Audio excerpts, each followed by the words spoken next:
last night because he's got no chance against this team, and the buddy who betrayed him is playing for the other guys. That's a flagrant one. And Russell told you after the game he was not happy about it. Listen to this. He hit me on the heart, but sorry, I'm going to get his back straight up. Did you notice him standing over the top of you? No, I didn't see that just now, but I don't play that game. I'm going to get his back. So whenever that is, I don't know when it's going to be, but I don't play that game. I don't know how he's going to get him back. I don't know if they frequent the same nightclubs. I look forward to being there when he gets him back, but I don't think the NBA is going to have any problem with it until it actually happens. I don't think the NBA should be worried. I think Zaza should be worried Right? because when Russell Westbrook, more so than any other person in sports, says, I'm going to get you back, he's going to get you back, man. It's him or Talib, right? You're a little bit of like, this is not a threat. Right. It's not a warning. It's the God's honest truth. He's going to get it back. Well, I don't know. He forgets a lot of things, you know. Last night he forgot to dribble. Oh, that's right. Yeah. You remember this? Right. It's funny. What man. is this? That's weird, right? How is that possible? How does that happen? I'm sitting here laughing at him, but it's entirely possible if I were Russell Westbrook. Yeah, that could happen. This Stugotz, he forgot his jacket today. We should put him in one of my jackets. Can we put him in one of my jackets for the rest of the show? Can we do that, please? Are you sad for Auckland that the Raiders are leaving? It is bummer for the city that's involved in this, always, obviously. You feel bad for Chargers fans as they throw eggs at the facility. You feel bad for Raiders fans who make it quite the party at their facility. But it's going to be pretty fun for the rest of us to have a team in Las Vegas. So while you feel bad for one fan base that really cares unreasonably, I don't know that the rest of us care in a way that hurts. I actually do feel bad, and I'm not a Raiders fan at all, but the Raiders have been so bad for so long, and they're finally getting good. They have a good young quarterback, a good young wide receiver, good young running back, Stan, a great young defensive end. They're finally getting good. They're finally getting interesting, and now they're going to Las Vegas. But I will tell you this, Vegas has hit jackpot. Really? You just did that? Mm-hmm. What a bad joke. They hit the jackpot. Okay, twice. Yep. Twice for your amusement. Doubling down, Dan. That's a little funny. Yeah. Well, you know, Vegas, that be a hell of a home advantage, you know. All their opponents will be at the strip club, you know, the night before the game, you know. I'm telling you, that's what I would be going to. We just saw the Rockets go 1 for 12 from 3 in Miami in the fourth quarter because of what they did the night before on South Beach.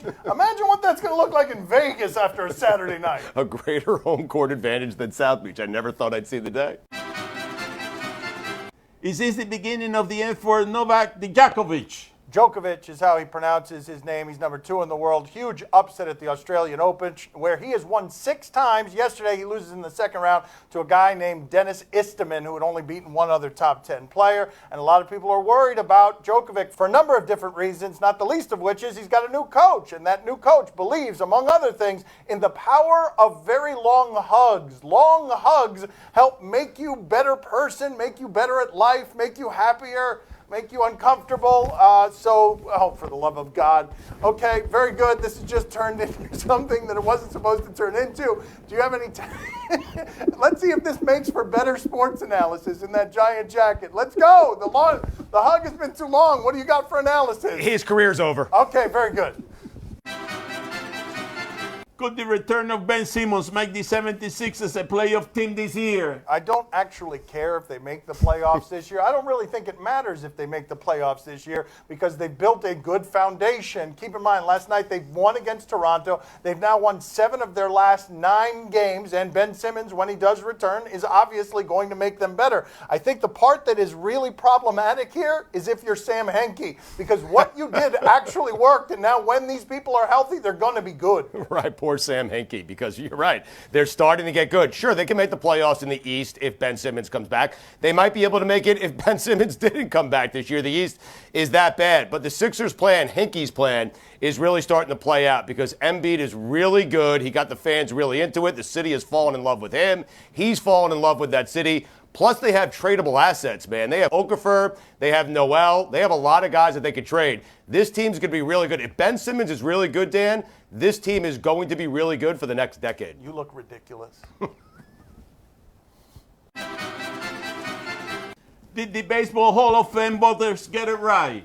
I don't know that there is a way to get it right. They got it right on Tim Raines, but everything else feels a little murky and suspicious. I don't understand how it is that you can have in the Hall of Fame Mike Piazza and Bagwell and Pudge Rodriguez, who went one offseason, losing 40 pounds after playing on a Rangers team that had Palmeiro in it. And Canseco writes in his book that he personally injected Pudge Rodriguez. I don't understand how we're doing this one anymore, where we keep Bonds and Clemens out and put some of these other guys in. I don't get it either, but there is a way to get it right. Just have the people who are voting on this thing vote for on-field accomplishments. Like, stop worrying about what these guys did off the field, whether or not they were mean to you along the way during their career. Just vote for on-field accomplishments. And you're right.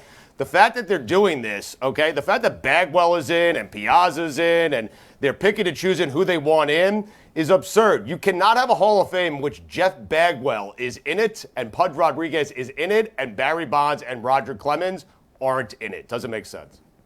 You know, you used to have a vote for this thing here, you know. Right. No, you're a disgrace to the family, you know. I mean, everybody that sees me on the street says your son used to have a vote, you know, and now he doesn't have anything. He lost his vote, you know. He's no good. I say, hey, I know what I mean, you know. I know what I mean. It sounds like he's been talking to himself on the street. I agree. I agree. I totally agree. Coming up next on Highly Questionable. How would you describe drying out? How terrible was that? You know, drying out from drinking lean, I don't know, I guess probably the worst feeling in the world. My son's TV show is brought to you by Nissan. Innovation that excites. Time for another one of my sublime interview medleys. They're not actually that sublime, but we cut up little bits and pieces from some of the interviews we've done that we've enjoyed, and then we replay them here. Get nostalgic. Can you tell us something about Friday that most people don't know? Give us a secret. Give us something that people are always surprised to learn about the filming or the producing, the making of Friday. We shot it in 20 days, and we shot it in Gary Gray's neighborhood, and they hated us around there. They was like, it was cool when we first got there for the first week, but man, by the third week, man, we had people cussing us out. Why I can't get to my house? Man, lady, we filming. Hold up. This is my damn neighborhood. So we had all kind of stuff going on. You know, we had, you know, gangbangers coming by the set telling us, you know, they was trying to tax us. And we was like, nah, man, you ain't about to tax nothing. You know, we do this right here. So, you know, we had a couple little things that happened, but it was all good. It all added to the flavor of the movie. Wait a minute. Tell us one of those stories. How does that conversation go? A neighborhood tax, like just to film here? This isn't the city commission. You're talking about just gang members saying, here, give me money for filming here. Yeah, man, y'all in our hood, man, you know, give us money. We was like, man, craft service this way, man. If you want a Snickers and grab a free soda, you can have that, but ain't no money coming. Ain't no money back. We done paid everybody we can pay. How would you describe drying out? How terrible was that? You know, drying out from drinking lean, I don't know, I guess probably the worst feeling in the world. You know, it tear your body down, it tear your mind down.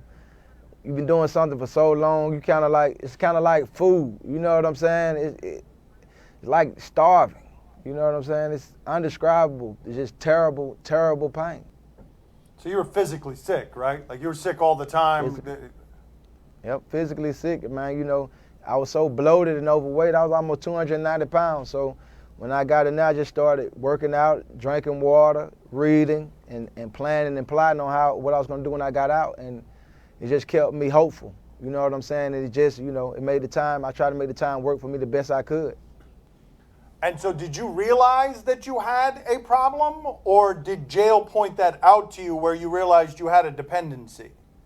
Once I was in that prison, I can look back at it and see it, but during those years, it was kind of like, I can't say I thought I had a problem. Well, I just didn't think that I could stop it. You know, it just, it's hard for me to explain it, but you know, it's just like my daily routine for so long that I knew people drunk lean and smoked blunts and did drugs and stopped, but I didn't think that I could stop. I never even envisioned me never not doing it. So when I sat down, it gave me time to say, oh, listen, maybe it's a life where I don't have to do this every day. And then I started building upon that, but I never even thought that I could live without it. Are you surprised that it didn't kill you? Yes, 100%. I'm blessed, man. To even be here today, I'm blessed. Did you have a moment of any sort in jail where you're like, the lights came on? Did you have a moment of epiphany? Did you learn about mental illness in jail? I wouldn't say I had like no, just one day had no epiphany, but I guess, when I was facing 20 and 30 years and it was almost on the table and it kind of got worked out where I can only do like 3 years and I can manage it. I feel like I can get out, I can still manage having a career and, and not losing my whole life to being gone 15, 20 years. That kind of got me into like, let me try to fix it. Let me try to fix my life because now it's something that I can manage. So I guess not getting to 20 years and getting 3 years, maybe that was my epiphany of some sort. Is there anything you read or anything anyone told you where you were like, okay, that makes sense from a mental illness standpoint. That speaks to me? I read a book by, I think, a dude named James Allen, As a Man Thinketh. And I remember just like, control your thoughts. You know what I'm saying? So, and what you think about all the time. And I started thinking about what could I do to ensure that I don't come back in this prison, because I didn't want to live the rest of my life in prison. And I was in there with people who have life sentences. So I was like, one thing that I need to do is I need to be totally sober. I need to have complete clarity. I need to be razor sharp focused on everything I do every day from when I wake up to when I go to sleep. And I started thinking about that. And after you start doing that for like a year, then it turned to 2 years, then you're like, I can get out and I can do it. And once I got out and started doing it, it's like, it makes me a better person, makes me a better artist. You know what I'm saying? It just makes me all the way stronger. I got enemies, got a lot of enemies, got a lot of people trying to drain me of my energy. They try to take the way from messing with the kid and pray for ya. The difference. Highly questionable is broadcast from the Clevelander Hotel on beautiful South Beach, Miami. Time to play the game that baits in Crisco and maple syrup. Do you question? You give us topics and events, and we question them. Do you question this defense? The defense. I was told that this player is Chase Hunter. He's an offensive-minded player, a sophomore in Atlanta. Let's question the defense on Chase Hunter. I mean, yeah, that's, oh, wow. He sold it, too. It's not just that he got dunked on. It's not just that he didn't get the charge. He also, that's police tape situation right there where he is splayed out in a way. He sold it. Man, the defender helped him. The defender helped him by making that seem as gruesome as it was. He absolutely did. How could you not question the defense, though, there? Yeah, it wasn't very good defense. Right, if our job is to question the defense, it was not very good defense. I think we can all agree on that. It was James Harden-esque right there, yes. Are we sure that guy is okay? We're not sure about No. that. I think we should just move to the next question because there may have been a fatality on Atlanta basketball court that we're sitting here giggling about. Do you question first mover advantage? Everyone around here is mailing it in today. You've got this guy forgets his jacket, forgets to shave, and you've got first mover advantage questions as we go out to youth soccer and find out whether first move is an advantage. Youth soccer parts unknown. Oh, wow. Oh, whoa, I thought Whoa. that headbutt would have, yeah.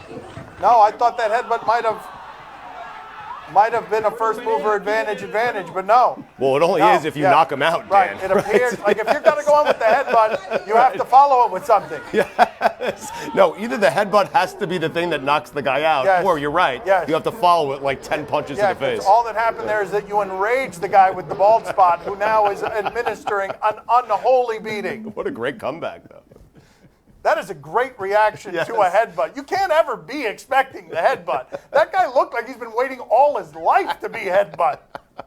What happened to the lady? There was a lady walking by. She looked at them fighting. She didn't do anything Let's to try see. to What break happened? the fight. Look at Let the me lady see. there. What happened? What kind of person she is? When you see something like that, somebody getting beat up like the guy there, you got to at least try to break the fight. Look at the lady there. Missed She's this. coming Hold on. through. Hold on. Was there a lady or did my father just get fooled by the shadows? I hope there's no lady. Please tell me they're just Oh, yeah, shadows. she is. Yeah, lady. there she is. Yeah, she's getting out of there. Yes, she You is. got to step in and break the fight. You know? I don't know if she should step in, That's but she right. was awfully casual. Not at all. Look, there are a couple of old men fighting.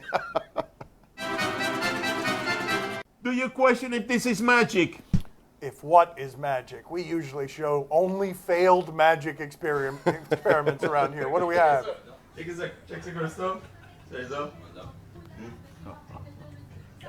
Oh, this seems like a terrible idea. Just a terrible idea. Apple pie? Check back, check back.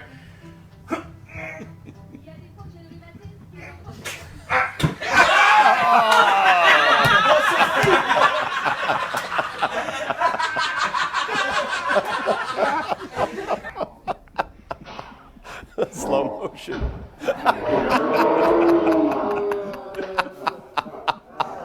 I'm sorry that I'm not laughing the way they are. I'm just confused. How did he do that? I just want to know. It's magic. Yeah, well, there you go. It's actual magic. There wasn't a trick there. That's how it happened. A flame moved through his body.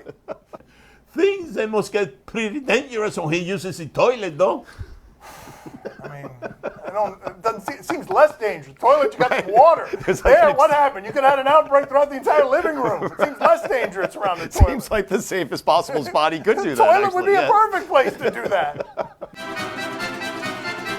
Time to play the game that is going to be a father again. See? Or no? Tell us what's on television tonight. He'll always say yes.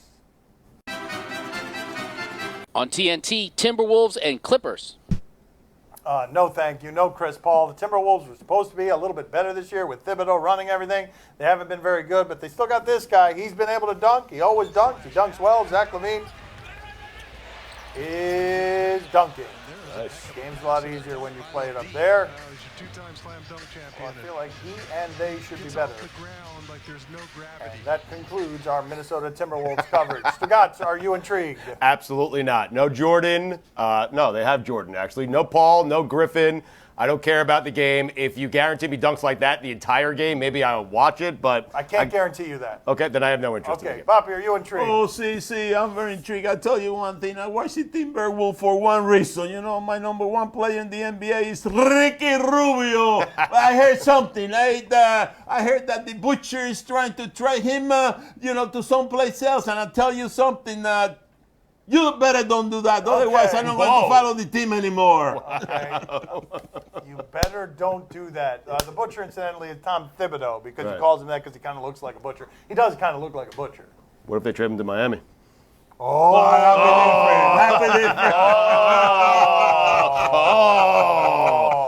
Time for another one of those long hugs, it sounds like. On MSG, Rangers and Maple Leafs. No, but let's show you a fight involving the Rangers and the Dallas Stars and Chris Kreider. He plays for the Rangers. Let's see what he does here. What does he do here? Oh, we got a ginger situation. Ooh, wow. Oh, hitting the ginger in the head with his own helmet. That's a disrespect right there. You hit a guy in the head with his own helmet. That is the highest form of disrespect.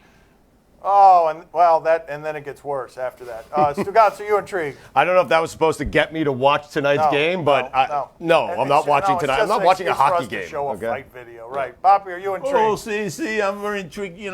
I watch hockey just because of the fights, and this was a hell of a fight. I never saw a fight in which a helmet is being used. I'm telling you, next thing I gotta see is a hockey stick. That's what I want to see. Somebody getting hit with a hockey stick. That was a big clunk. It really was. On CNBC, The Secret Lives of the Super Rich.